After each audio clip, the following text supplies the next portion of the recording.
Lower Plaquemines, certainly an area that will be feeling the impacts of Hurricane Nate. Paul Murphy is in Plaquemines Parish and has the update from there. Plaquemines Parish is one of those areas expected to take a glancing blow from Nate early this evening, and joining us right now is the head of the Emergency Operations Department here in Plaquemines Parish, Patrick Harvey. What are your expectations? Right now, I think, as you said, we'd probably get a glancing blow of Hurricane Nate. Currently, the surge is on the east bank and lower portion of the parish, between 2 to 3 feet above, the tide right now. So it's not that bad. We're getting a little bit of rain. Some areas, about an inch or so. Winds down on the lower end of the parish are between 20, 30, some gusts maybe up to 40 miles an hour. You did have a gust at about 54 miles an hour, right? 52 miles an hour. We had a gust here at the EOC around 1 o'clock whenever a squall came through. But it's really nothing major. We're getting a little wind and rain right now, but that's about it that we can see. And you did have a mandatory evacuation on both banks? Yes, sir. You had the evacuation here on the west bank beginning this morning. That's correct. Any idea on how the residents heeded that order?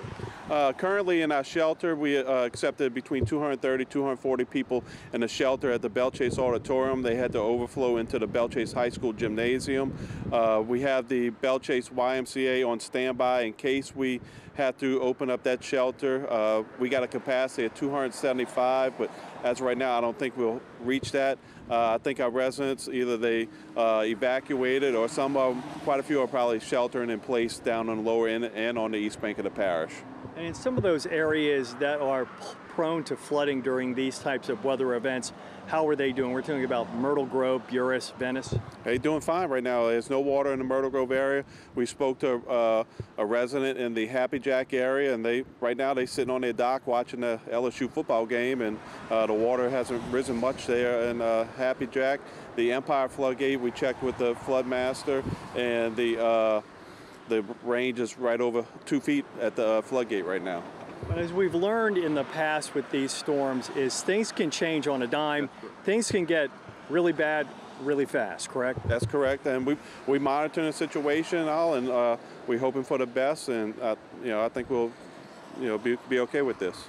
And you've activated your operations center? That's correct. We activated 24/7 right now at 6 o'clock this morning. We was partial activation yesterday, but starting at 6 o'clock this morning, we activated fully.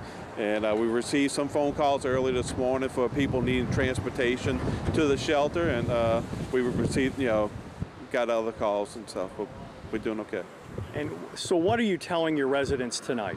Go ahead and monitor the weather. Don't get out on the highways, in case we get some squalls that come through.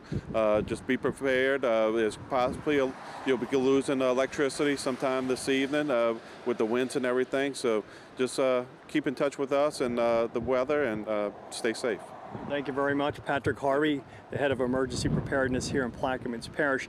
There is no curfew here in the parish this evening, but as you heard Patrick say, they're urging everyone to just please stay off the roads tonight. And it's going to be messy, it's going to be sloppy, there's going to be rain there, and spots there's going to be possible street flooding, so it's best to stay off the roads tonight.